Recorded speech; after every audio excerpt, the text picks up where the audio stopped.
Halo Tribuners, salam jumpa di Tribun Ambon hari ini, edisi 9 Agustus 2024. Selama beberapa menit ke depan, kami akan menghadirkan sejumlah informasi terupdate dari kota Ambon dan sekitarnya. Bersama saya Tanita Patesina dan inilah Tribun Ambon hari ini. Kita mulai dengan berita pertama. Jaksa ajukan kasasi vonis bebas kasus korupsi Pasar Langgur. Kejaksaan Tinggi Maluku memastikan akan mengajukan kasasi atas vonis bebas yang diberikan Majelis Hakim Pengadilan Tipikor pada Pengadilan Negeri Ambon kepada dua terdakwa kasus dugaan korupsi Pasar Langgur Kabupaten Maluku Tenggara. Kedua terdakwa tersebut yakni Daniel Farfar selaku pejabat pembuat komitmen proyek Pasar Langgur dan Ricardo Stanlain selaku konsultan pengawas dan direktur CV Surya Konsultan. Asisten Pidana Khusus Kejati Maluku Triyono Rahyudi mengatakan pihaknya menghormati putusan majelis hakim. Namun upaya hukum kasasi tetap akan dilakukan, mengingat apa yang diputuskan berbanding terbalik dengan dakwaan jaksa penuntut umum. Sementara itu, majelis hakim yang diketuai Marta Maitimu dalam putusannya menyatakan dakwaan primer jaksa penuntut umum, yaitu pasal 2 Undang-Undang Tindak Pidana Korupsi dalam kasus tersebut tidak terbukti. Sedangkan untuk dakwaan subsidiar yakni pasal 3 Undang-Undang Tindak Pidana Korupsi memang ada perbuatannya.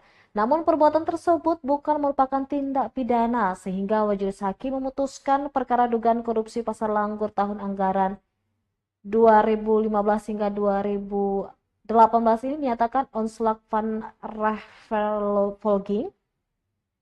Dan berdasarkan hal tersebut maka hakim menyatakan keduanya tak bersalah.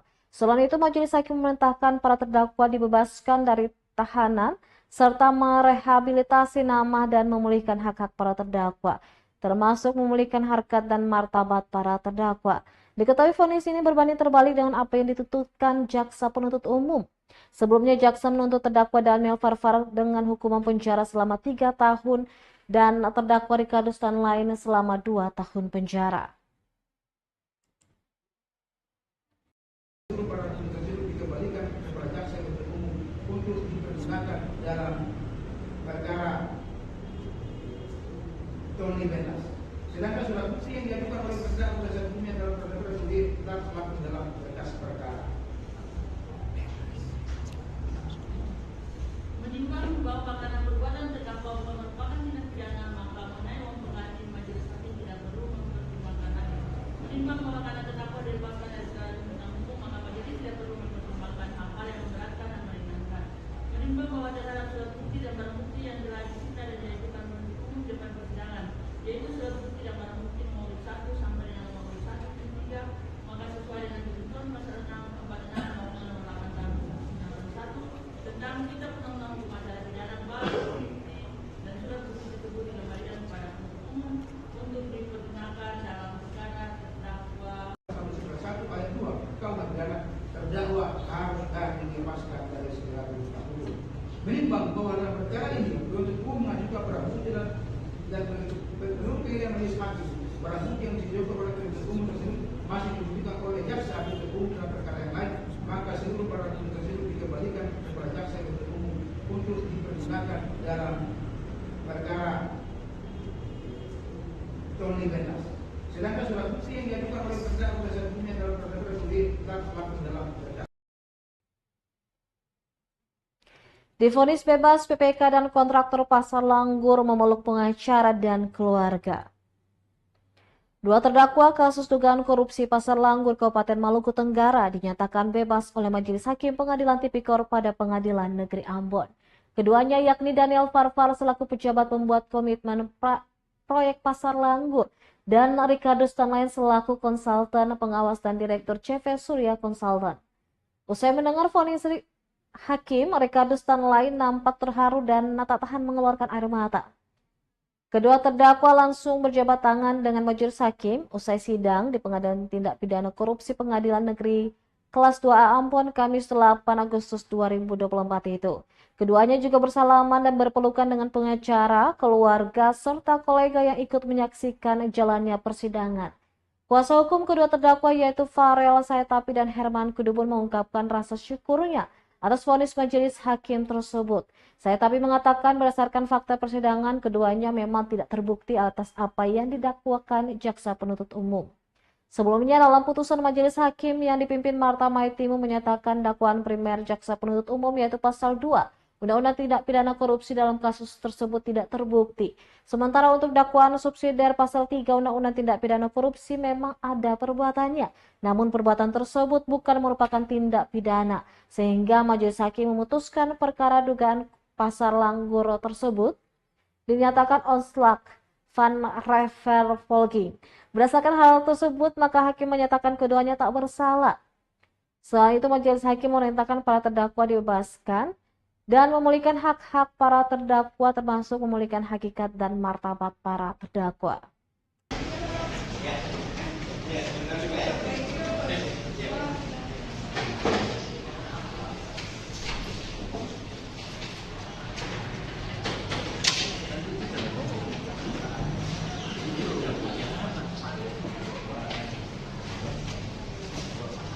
Penerapan bahwa hukum dalam putusan tadi sesuai dengan jurisprudensi Mahkamah Agung nomor 42 KR 1965 dalam perkara Marus Effendi dalam pertimbangan hukum menyatakan suatu tindakan pada umumnya dapat hilang sifat moral hukumnya bukan semata-mata hanya berdasarkan pada ketentuan perundang-undangan melainkan berdasarkan pada azas-azas keadilan, azas-azas hukum yang tidak tertulis dan bersifat umum. Melihat dari pertimbangan bahwa perbuatan terdakwa tersebut menyimpang dari tujuan awal yang telah ditentukan karena tadi perbuatan terdakwa tersebut jika ditinjau dari sudut yang perkataan maka perbuatan terdakwa tersebut merupakan wujud pelayanan yang dapat menguntungkan masyarakat yang dapat disebut juga pelayanan di menyimpang orang sekarang.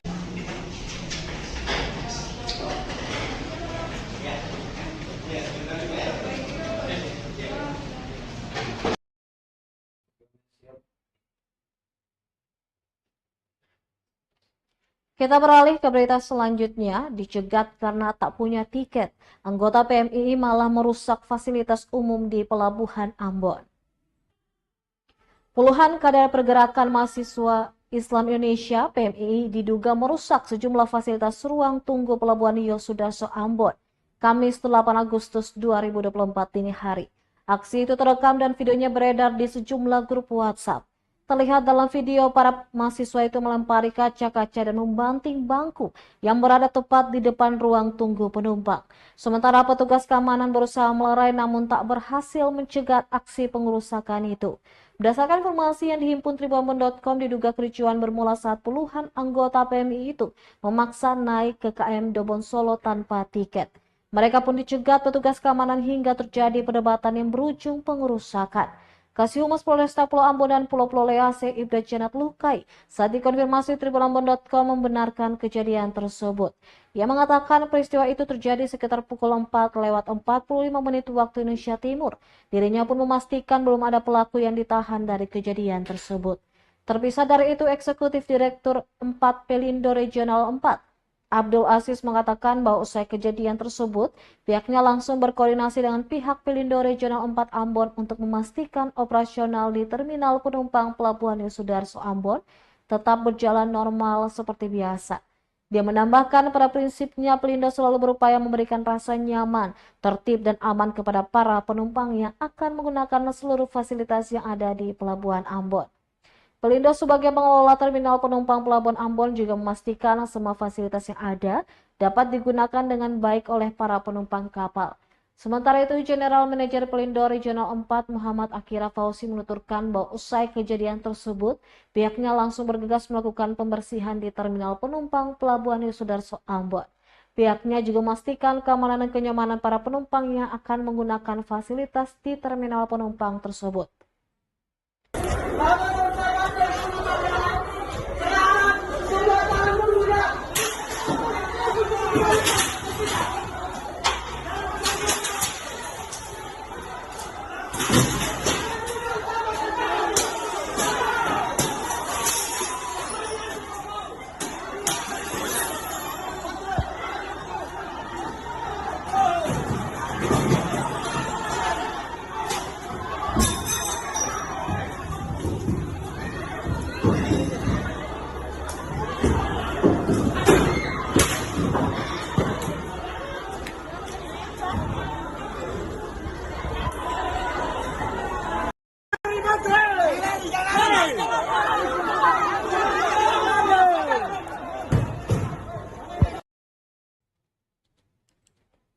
Tribunnews berikut klarifikasi Ketua Rombongan PMI Ambon soal protes hingga perusakan fasilitas di Pelabuhan Yosudarso.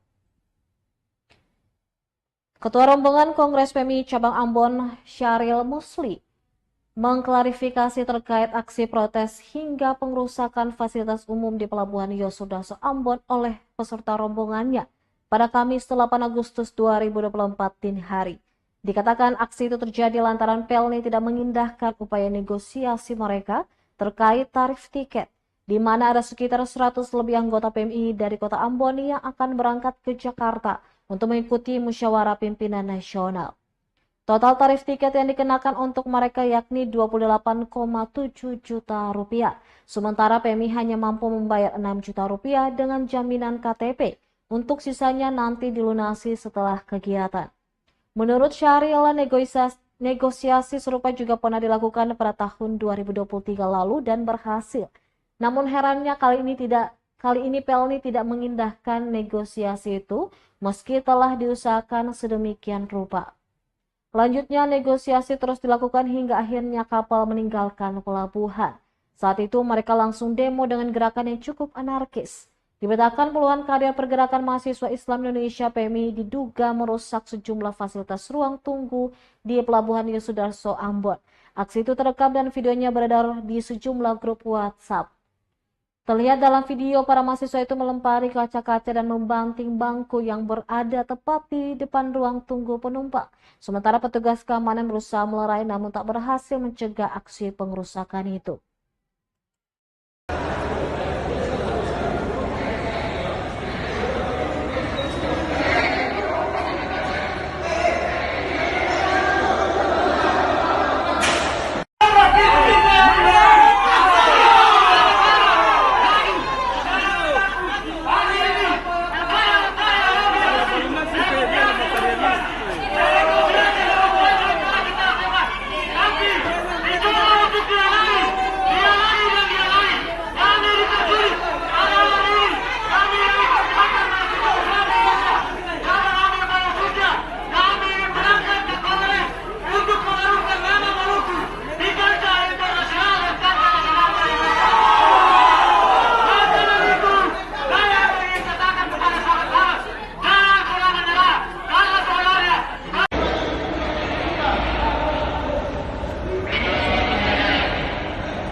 Kita beralih ke berita selanjutnya. Tribunnews, ruas jalan di Dusun Oli Negeri Wakal, Maluku rusak. Puluhan tahun tak diperhatikan pemerintah. Ruas jalan utama warga Dusun Oli Lama, Negeri Wakal, Kecamatan Lehitu, Maluku Tengah hingga kini tak ada perhatian dari pemerintah.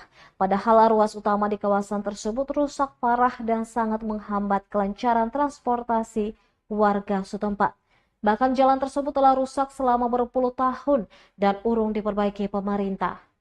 Terpantau lebih dari separuh ruas jalan sudah berlubang karena termakan usia. Bila musim kemarau tiba, jalan tersebut sangat berdebu. Namun sebaliknya saat musim hujan, banyak genangan air karena lubang pada jalan. Menurut keterangan warga, jalan rusak itu sudah terjadi puluhan tahun namun tidak ada perbaikan sama sekali dari pemerintah. Kondisi ruas jalan yang rusak itu dikeluhkan warga yang sering melewati kawasan itu. Menurutnya tak jarang warga jatuh saat melintasi area tersebut. Ia menjelaskan bahwa warga telah berusaha memperbaiki jalan secara manual namun perbaikan tidak bertahan lama. Ia berharap ada perhatian serius pemerintah dalam memperbaiki akses jalan mereka, mengingat jalan tersebut adalah satu-satunya akses utama mereka.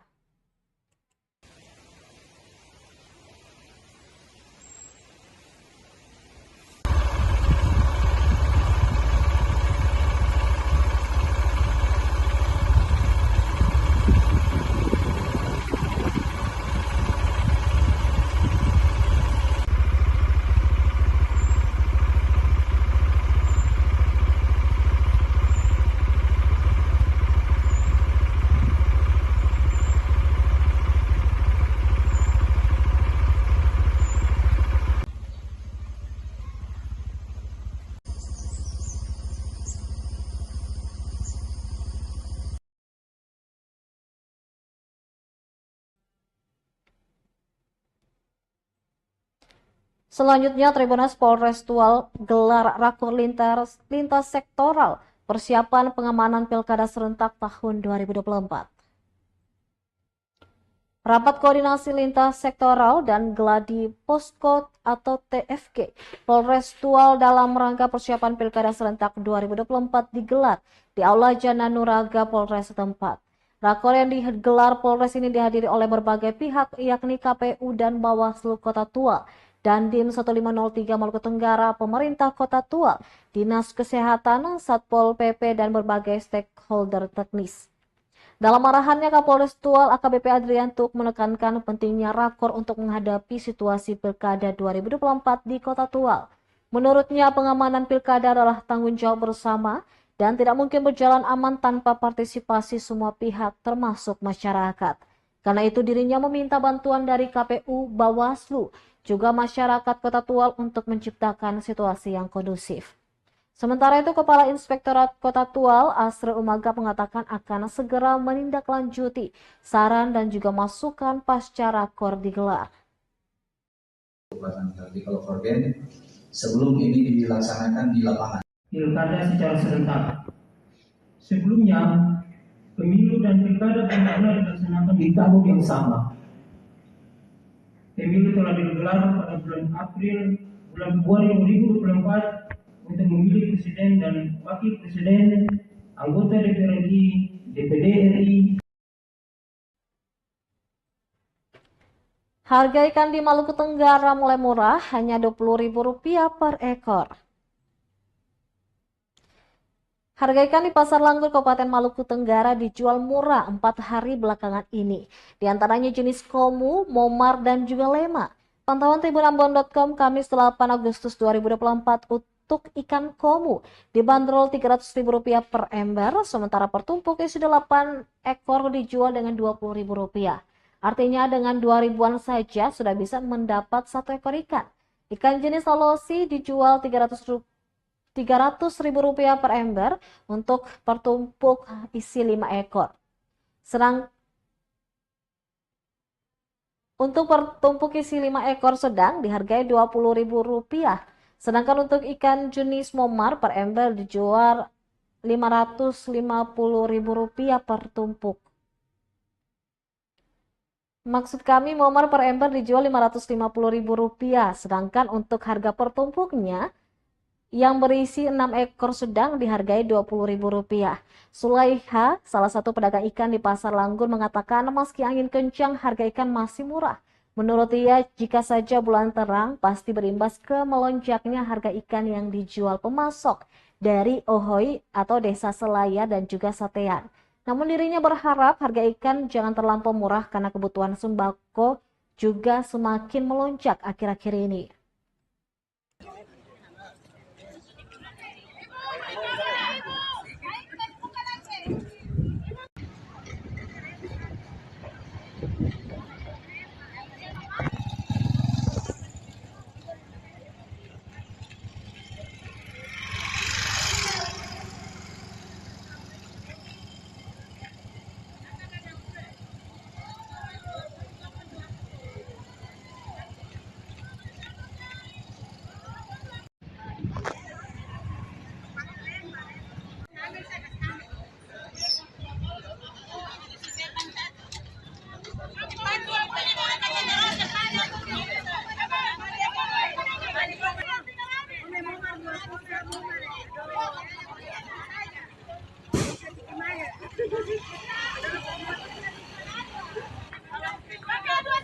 Kamu 30 nih jaga-jaga apa? Ini tambah 2 ekor bisa kita bersih 2 ekor. 8 ekor 20. Satu sama.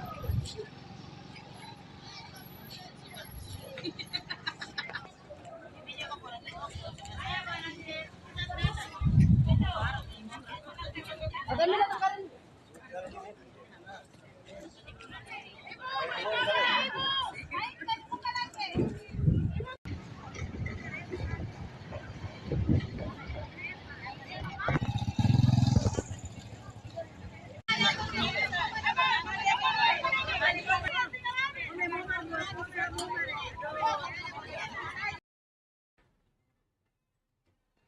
Memasuki musim panen, pedagang jeruk musiman di Langgur, Maluku Tenggara mulai menjamur. Lapak pedagang jeruk musiman mulai menghiasi seputaran kawasan Watek hingga Ohijang, Kabupaten Maluku Tenggara. Menggunakan meja sederhana dan seadanya, beberapa pedagang mulai menggelar dagangannya di atas trotoar kawasan setempat. Sebagian besar pedagang menjajakan jeruk jenis Mandarin dari Kabupaten Kepulauan Tanimbar yang dipasok ke Langgur menggunakan kapal sabuk Nusantara. Salah seorang pedagang jeruk musiman, Asti, mengatakan semua jeruk yang ia jual didapatnya dari Desa Adodo, Kecamatan Mulumaru, Tanimbar. Menurutnya untuk per keranjang dijual dengan harga variatif dari Rp250.000 hingga Rp350.000, tergantung ukuran besar kecilnya jeruk. Dirinya mengatakan selama 2 pekan berjualan hanya belasan tumpuk saja yang laku, sedangkan modal yang dikeluarkan cukup banyak.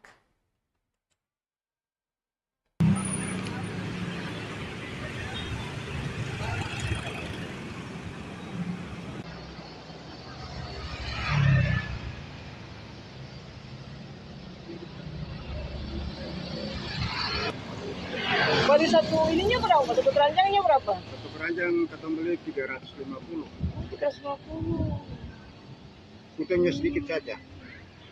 Sabar Ome sebentar ya, nanti.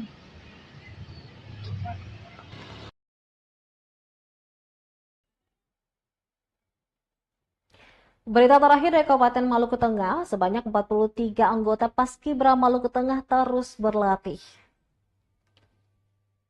Matangkan kesiapan untuk sukseskan pengibaran bendera merah putih. Di 17 Agustus mendatang, pasukan pengibar bendera atau Paskibra Kabupaten Maluku Tengah terus dilatih. Sebanyak 43 orang anggota Paskibra Kabupaten Maluku Tengah itu terdiri dari 22 laki-laki dan 21 perempuan. Persiapan tersebut dipusatkan di Lapangan Nusantara Kota Masohi Kamis 8 Agustus 2024 kemarin. Sekretaris Kesbangpol Maluku Tengah Rusman Angkotasan yang bertindak selaku pembina mengatakan mulai dari persiapan penjemputan diklat, karantina hingga prosesi pelatihan pihaknya dipantau ketat. Selain itu menyiapkan segala keperluan, kelengkapan pakaian hingga menjaga kebugaran atau kesehatan para anggota Paskibra itu juga dipersiapkan. Rua juga mengatakan puluhan anggota Paskibra yang terpilih merupakan putra-putri terbaik perwakilan dari 19 kecamatan di daerah itu. Lanjutnya dalam persiapan ini anggota Paskibra dilatih oleh 4 orang pelatih yang setiap tahunnya para Paskibra dibina oleh para pelatih tersebut. 2 anggota Polri dari Polres Maluku Tengah dan 2 lainnya anggota TNI dari Kodim 1502 Masohi. Mereka adalah Aibda Fransri Hena, Aibda Roland Sahulata, Serma Hikmawan, sertu Armi Abdi. Sementara itu lebih rinci Aibda Roland Sahulata selaku pelatih kepala menjelaskan bahwa pada tahap seleksi yang paling diutamakan yaitu tinggi badan. Laki-laki tinggi minimal 170 cm dan perempuan minimal 165 cm. Disebutkan sampai saat ini sudah hari ke-9 prosesi latihan berlangsung. Untuk saat ini Paskibra sudah menjalani proses latihan pembentukan formasi.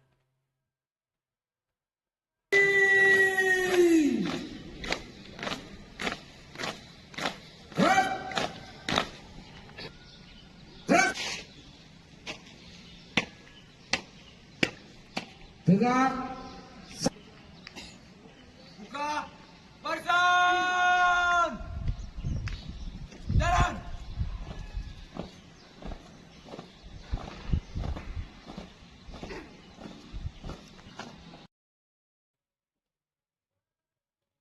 Baik Tribunas, demikianlah Tribun Ambon hari ini, edisi 9 Agustus 2024. Saya Tanita Patesina beserta kru yang bertugas undur diri. Sampai jumpa lagi dan amato.